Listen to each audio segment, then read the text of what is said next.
Good evening, one and all. Then welcome along then to our match build-up show. Feels like a case of deja vu. Manchester City versus Southampton. This time in the Premier League, and of course we are live once again. Do get your comments in. Anything you want to ask us, and joining us. I don't know whether it's a good thing or a bad thing because the sweary pirate himself. So.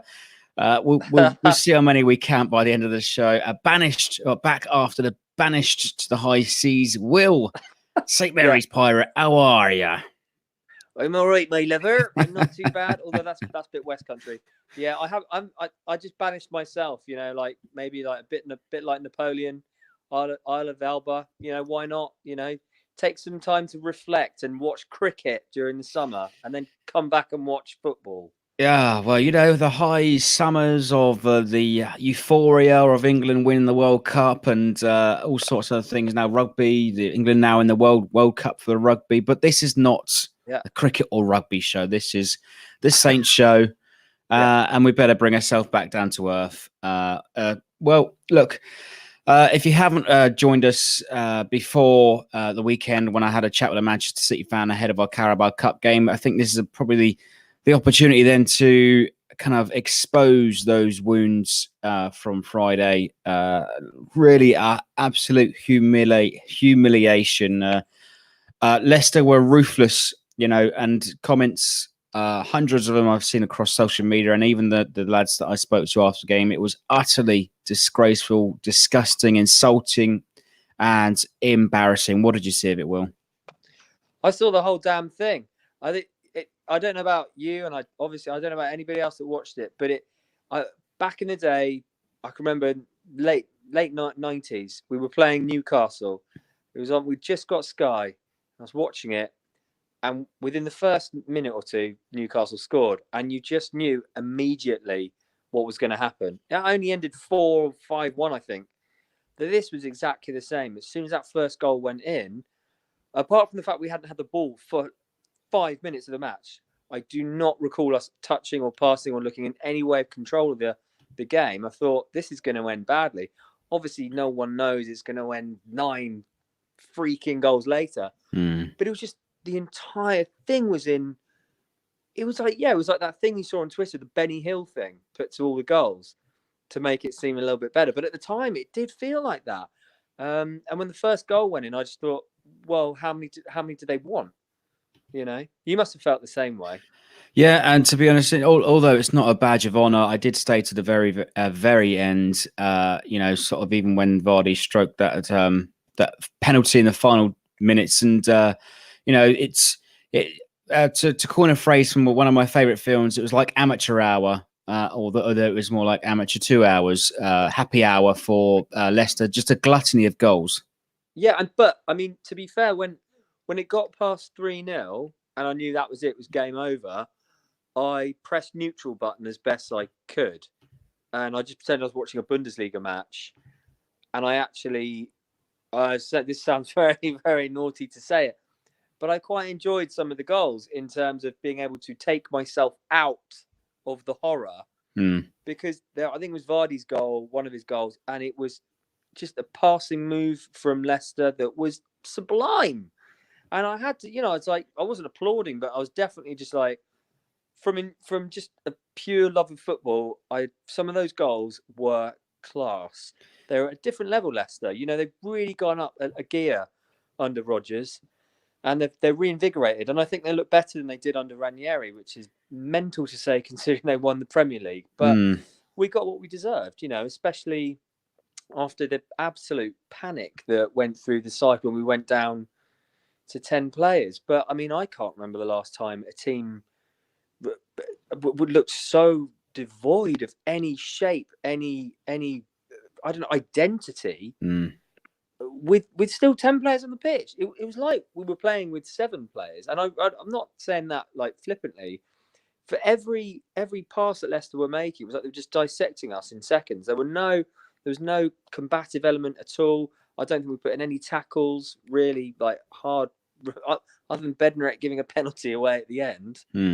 it was just a shower of nonsense right from. I didn't swear there, Freddie. Right, Close. yeah, right from beginning to end. And I think it's like we've had a bit of time now to calm down, haven't we? Mm. But I mean, I don't know how you felt, but I felt like the next day I had so many WhatsApp messages from Mm. mates who support other teams or whatever, offering their condolences.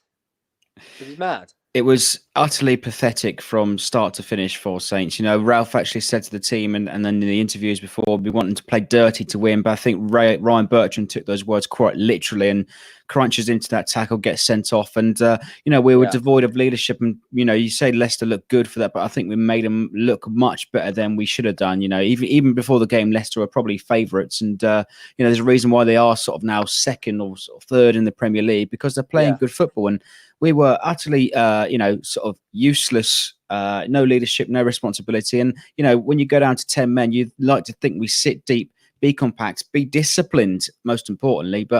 And if you pick up on those fouls, 3 were made in the entire match. The red card, the free kick, which led to Maddison's goal, and the penalty right at the very end. I mean, this is the problem. I mean, for me, it was just, and I can still feel that feeling of when those first goals went in, like that first 15 minutes or whatever it was, when it all just went to pot. And I just remember thinking, like, this is the absolute culmination of years of of of, of falling apart slowly but surely. Some teams get it, they go down, right? They get wheels come off and they just dramatically, that's it. They don't come back or what have you.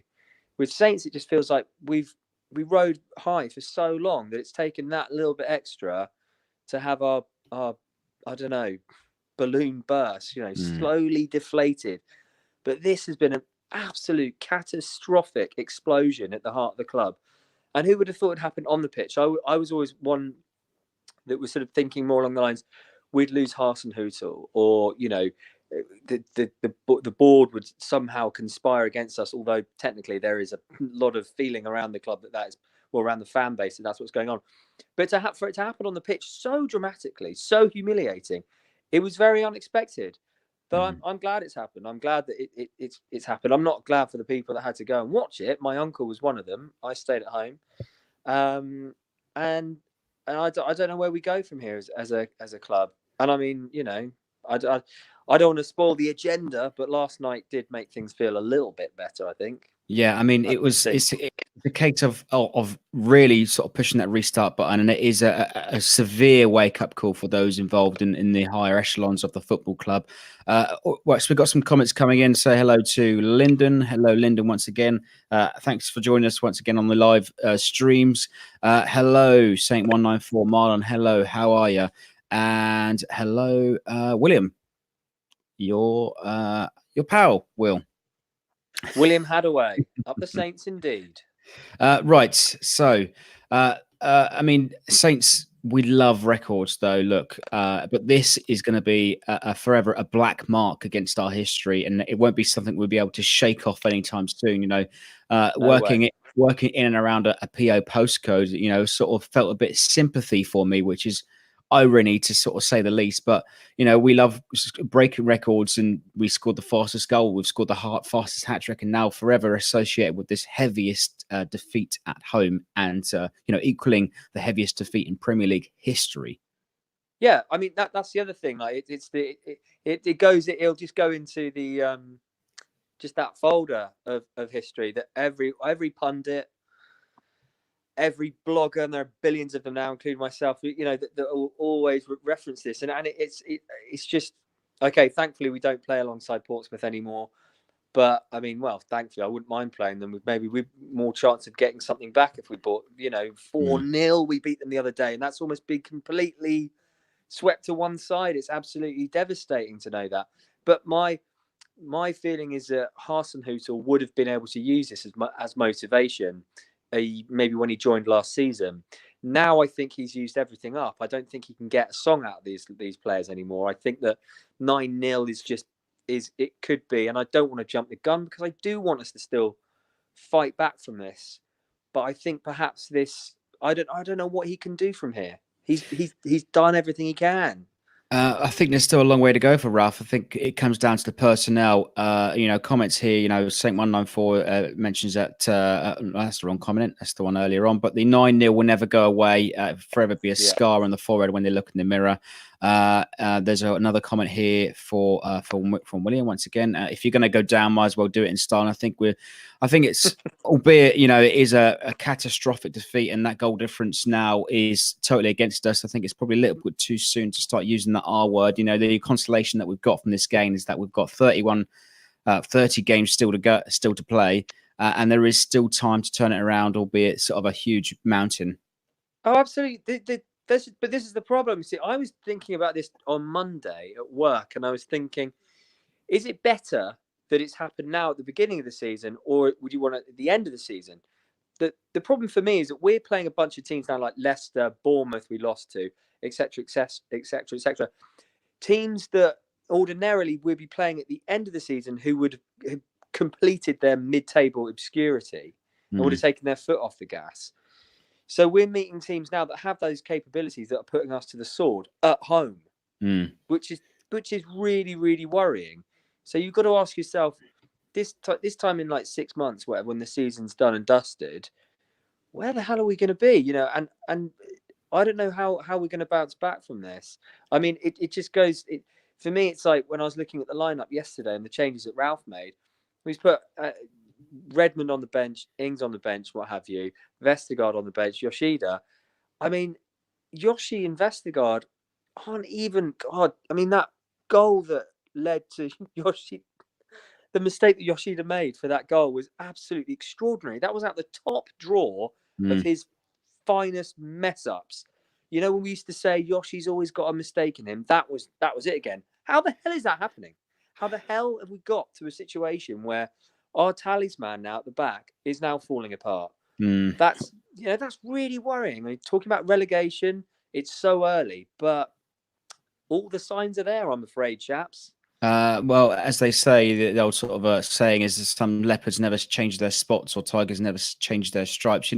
I think it is fair to say that everybody's now is now under extreme scrutiny. And I heard that when Sunderland got smashed down here at St Mary's 8-0 a few years ago, they had a refund in their back pocket from the football club. The only consolation that we've got coming out of this game is that we didn't have to travel 6 hours home, unless you are John that live in the West Country. And Saints Foundation received nearly £200,000 from players and staff from just Friday's wages.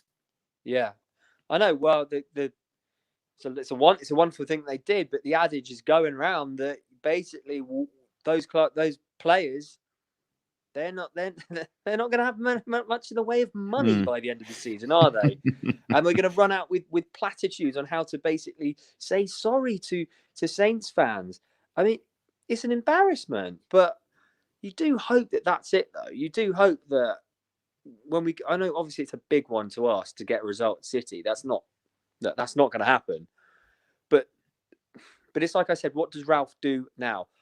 How does he use this to motivate his team, his players?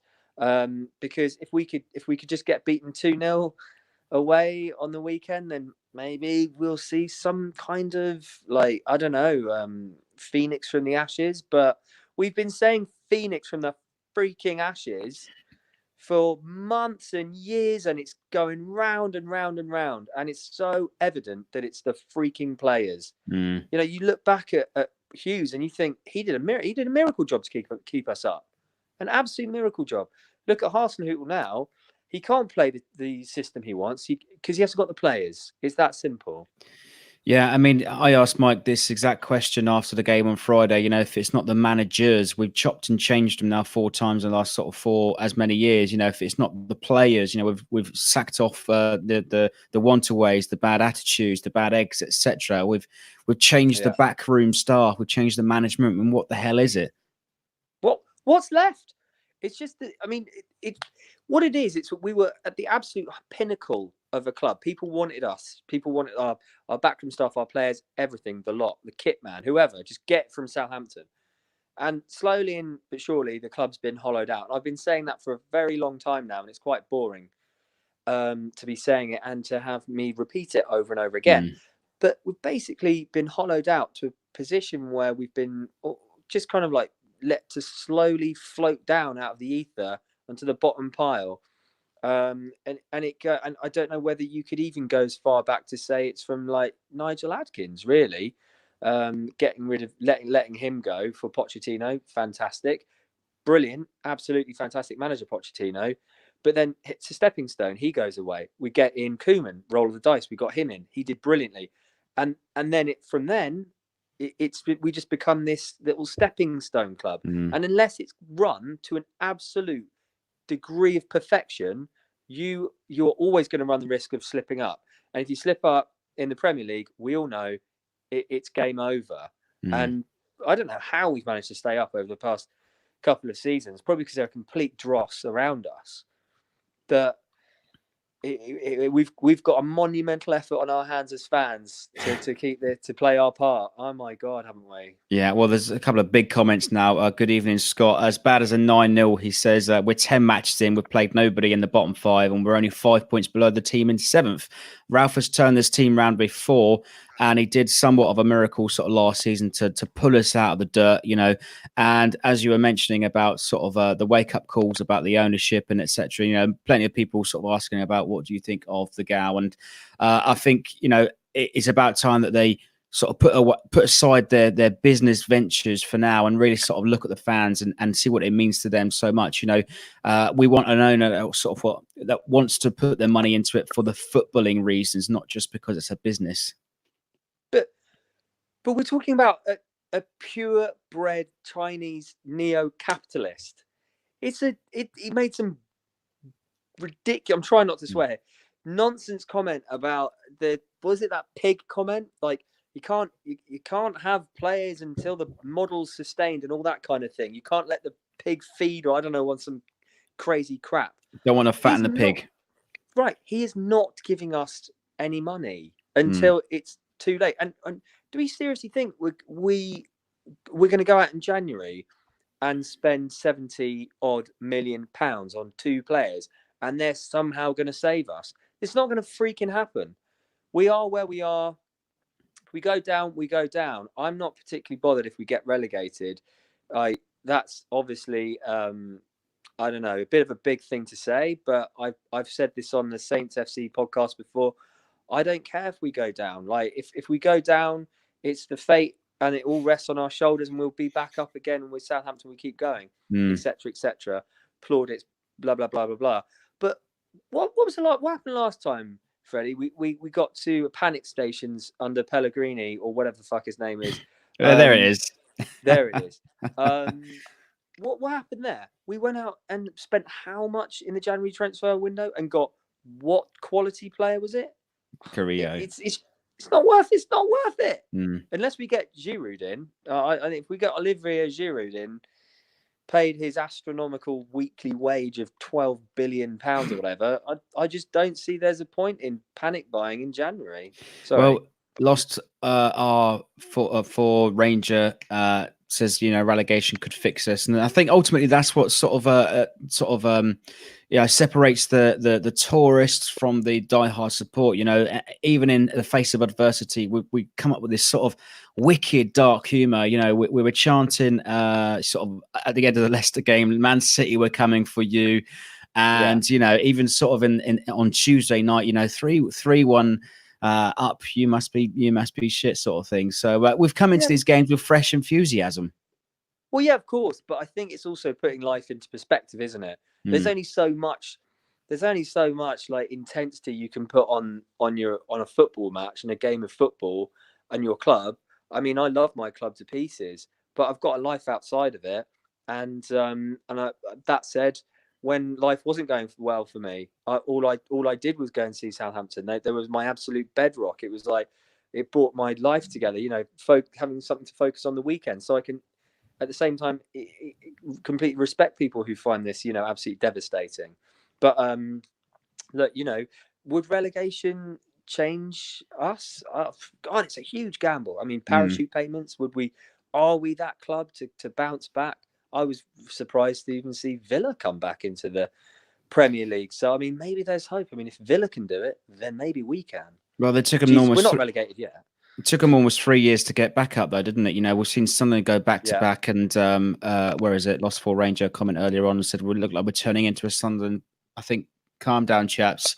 We're not there yet. Let's no, cross that bridge when we get there. But as you say, it is the life and soul of some supporters that don't have sort of families or sort of close people, yeah, people close to them. Southampton is their life and soul. And I hope that sort of people walking home didn't decide to jump off that itching bridge because there is still life left in this fight after all. Right. yeah.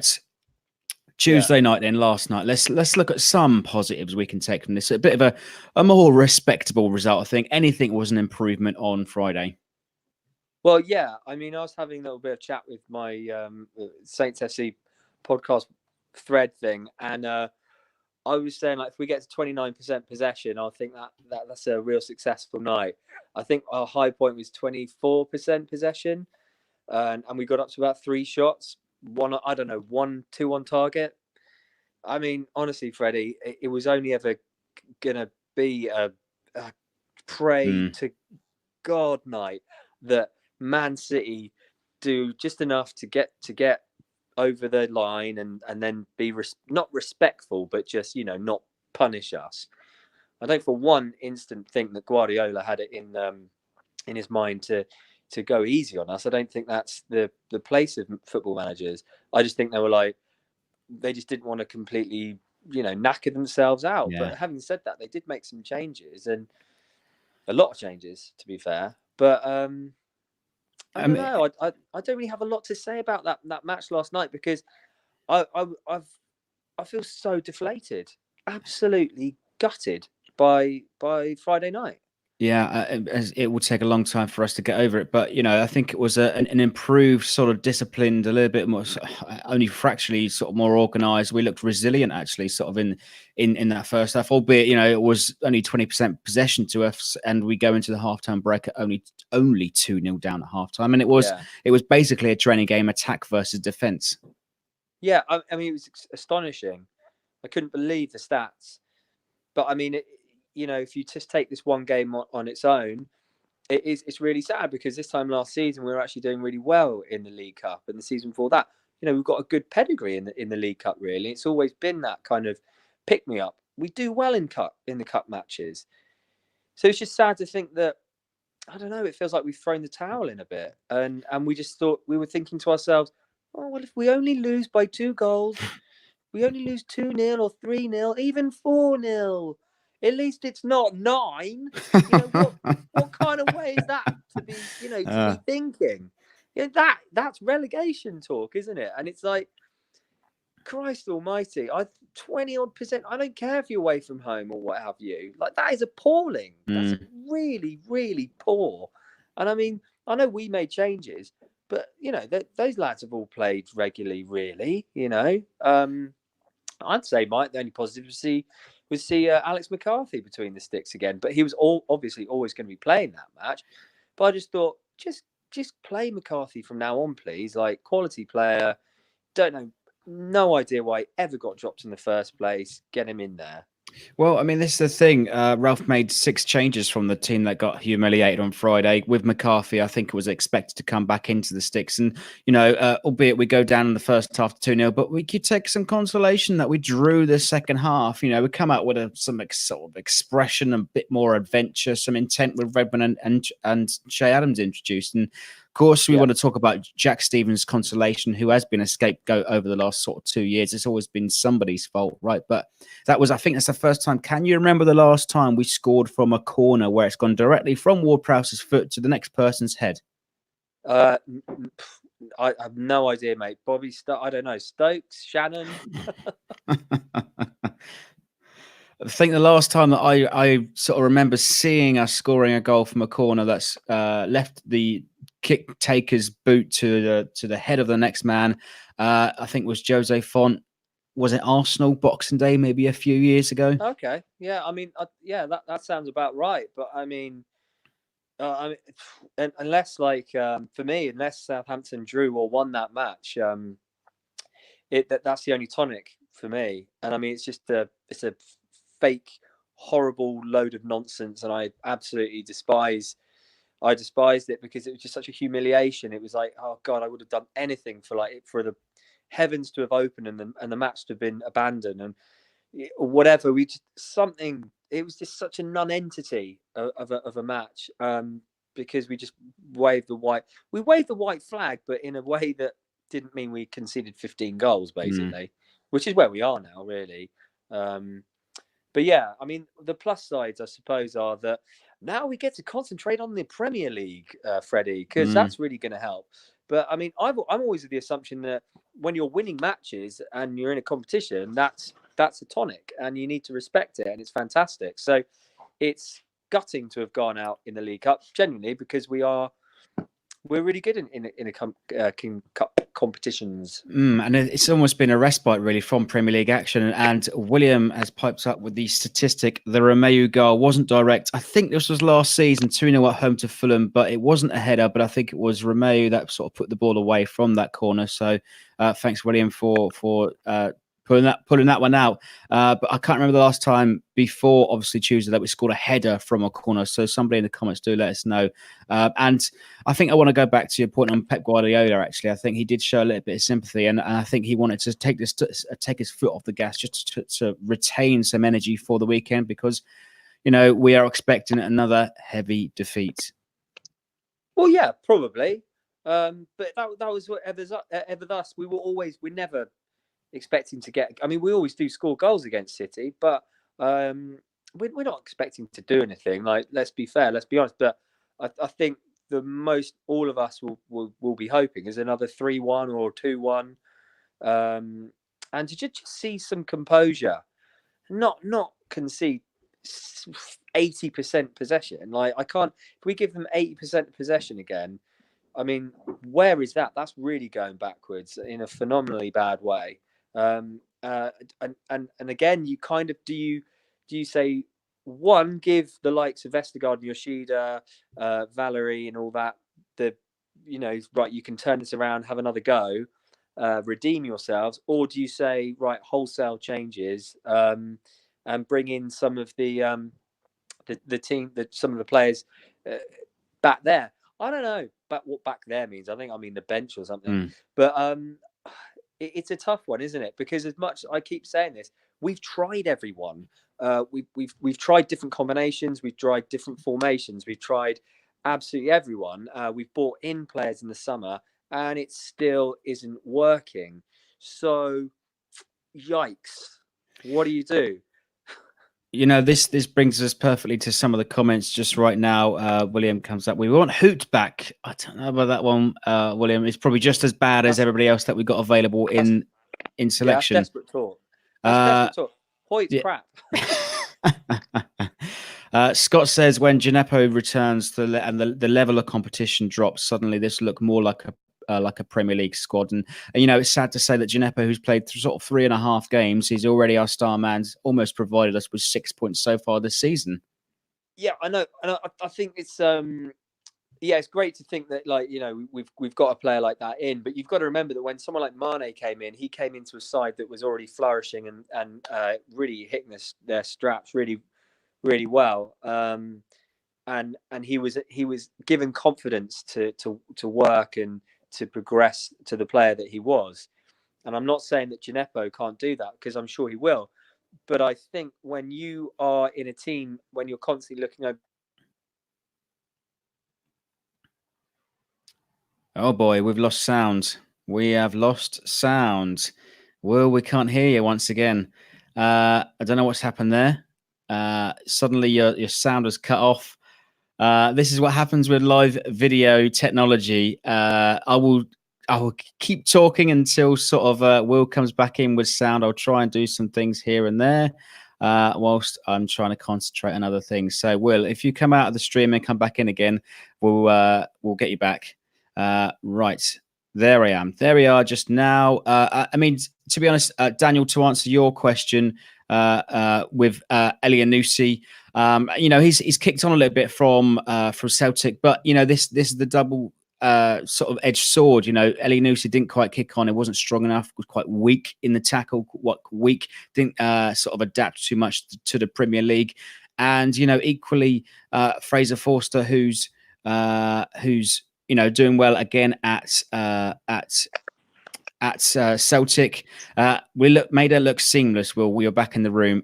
Forster, I was just saying, sort of Forster had a fantastic few games at Celtic, but would we have three of the same keepers there? Ellie Noose has come out and said Forster was the best goalkeeper at Southampton FC. Can you hear me all right? We can hear you now. Okay, yeah.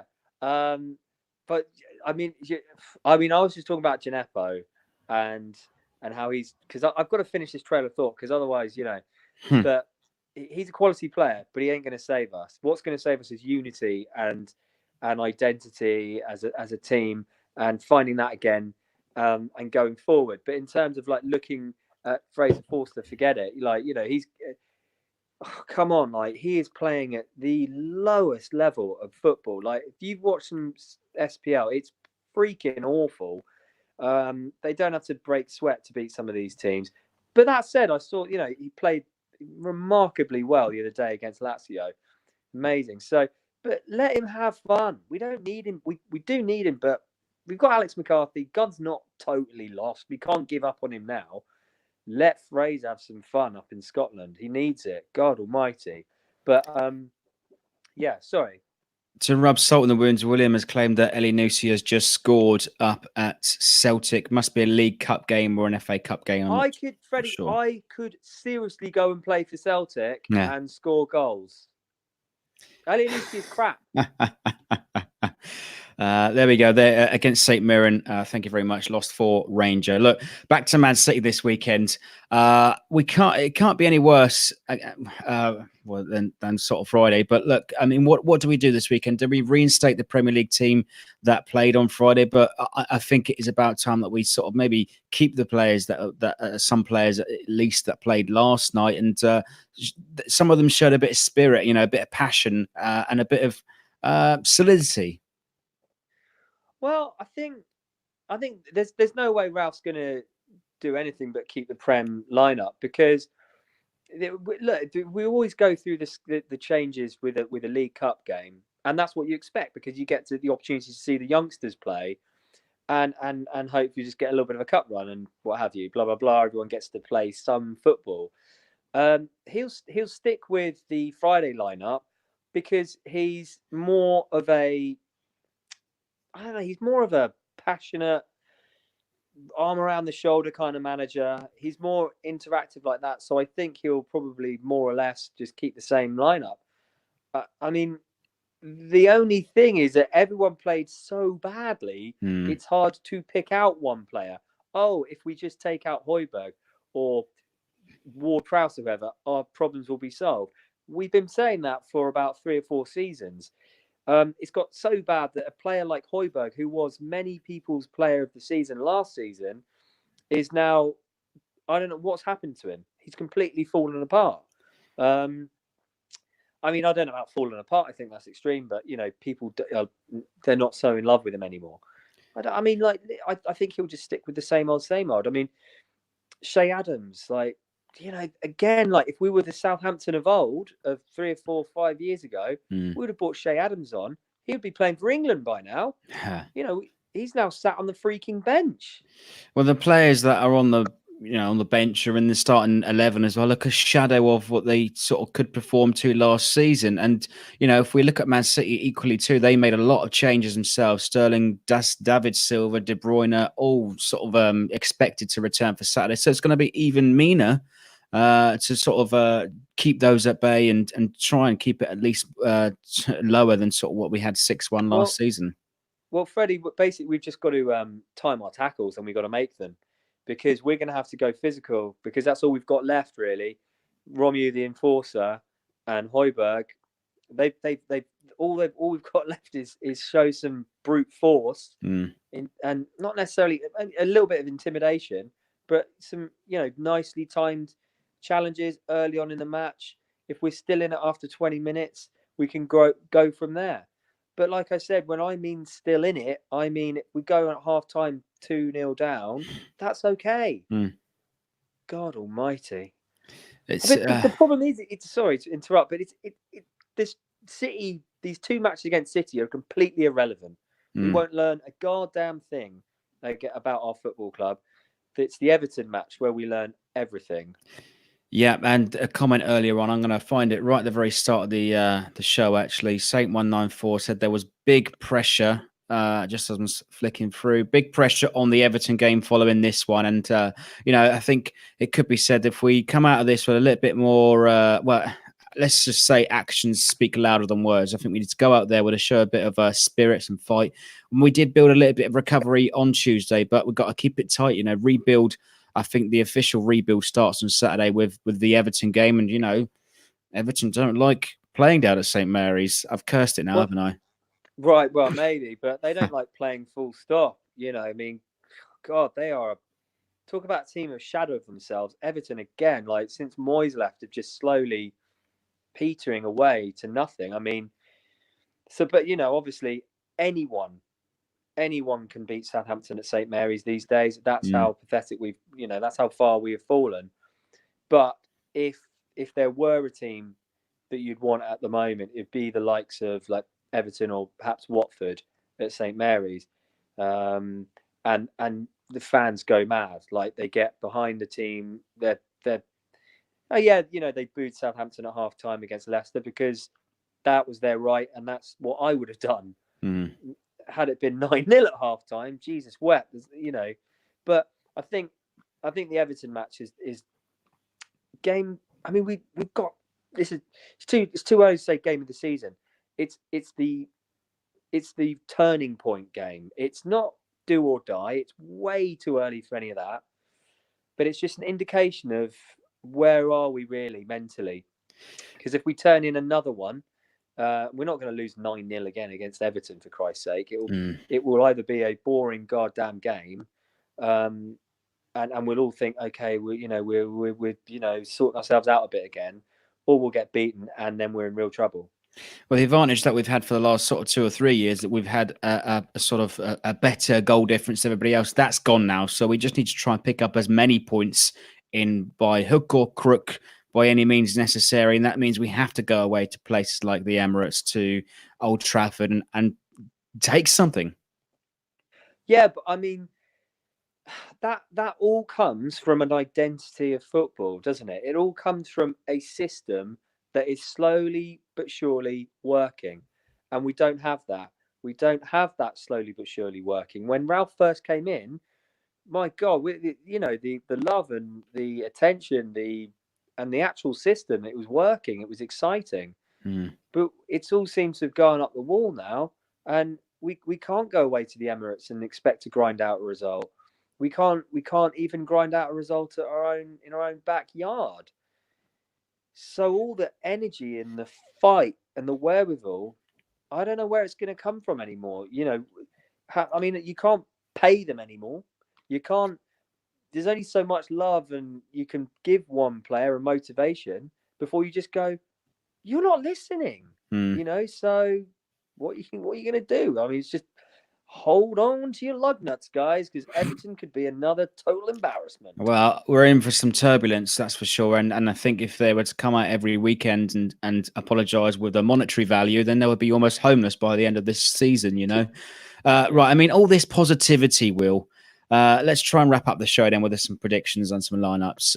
You mentioned sort of Ralph may go with the same team that got humiliated, embarrassed, pulled their pants down against Leicester, but is there really possibilities for Adams to come into the team, Boufal, Armstrong, other players that are on the periphery that could well do a job ahead of some others?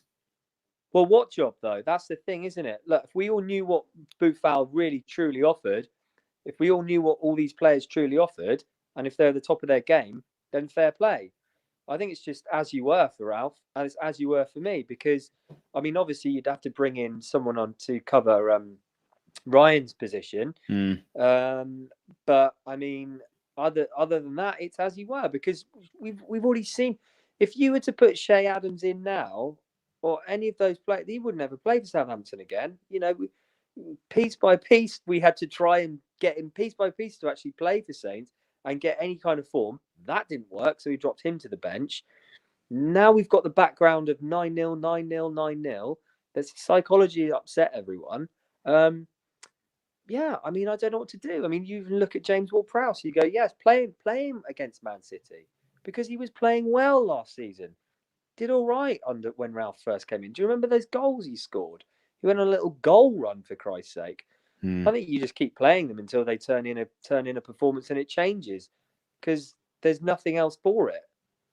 Well, the positivity is infectious in the comments. Raul says we don't see us getting 3 points until Norwich, which is the 4th of December. Now, I was saying something that's quite, sad to think about, that we might get to all the way to November without a home win. And there is a strong possibility. But look, Everton and the Watford games, I know some podcasts don't like using the word must win, but those 2 home games are our bread and butter, and we must win those 2.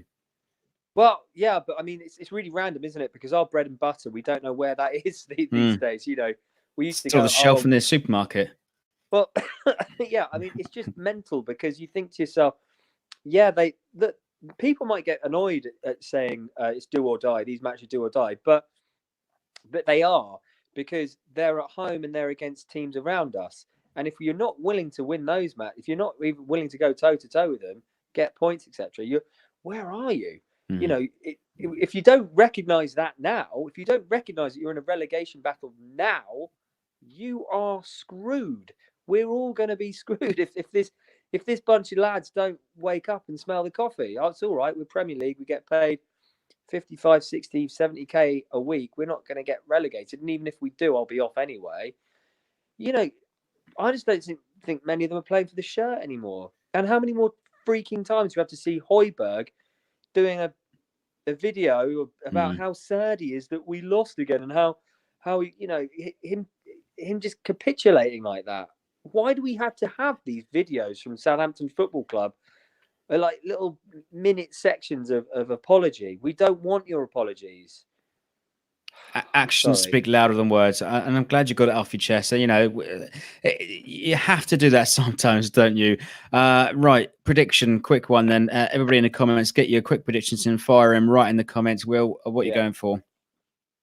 I personally go 4-0, maybe. I don't know. I mean, 4-0 Man City. Crikey. I mean, that's an extra 4 on the goal difference. I think 20. Yeah, terrific. Already going for us, right? About just as much as Watford.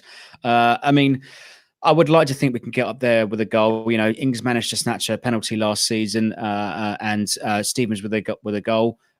Sort of last night from the corner. It seems like we're getting some opportunities at set pieces. So if we can get high up the pitch, get Redmond on the ball, sort of he had a bit of tenacity, sort of chasing down lost causes last night. And if we get Redmond sort of from the start using that enthusiasm, then we could have an opportunity to sort of break some lines. And Man City have got some sort of defensive issues, but having said that, they've got so much strength in depth. So always going to be difficult. Paul's got one better with a 6-0 loss in the comments. That would make it to -22. Yeah. An absolute Ben Nevis or the Himalayan mountains to climb, I will say, though, I mean, it is early on still in the season. And I know there's one thing you can keep saying for a little while longer, is that if all the rubbish teams around us keep being rubbish and losing, we can ride the storm, and it will buy us enough time to hopefully sort ourselves out. But that's a big if. And as soon as any daylight starts emerging, between 16th, 17th and all that lot, we're in trouble, man. In trouble. One result doesn't mean we're going to get relegated. It does mean that it's going to upset our noggins. Right. On that note, then, I think we will sign off this week's Match Build Up show. Thank you very much, then, for everybody in the comments. Will, thanks for coming back from the high seas. Oh, no worries, my lover. Keep practicing your West Country accent. Thanks for joining us on this Match Build Up show. If you're listening along, you don't want to see what's happening on the live stream. Right. Thanks so much, everybody, for joining us. And hopefully we can take some positivity and recovery from the weekend. Up the Saints.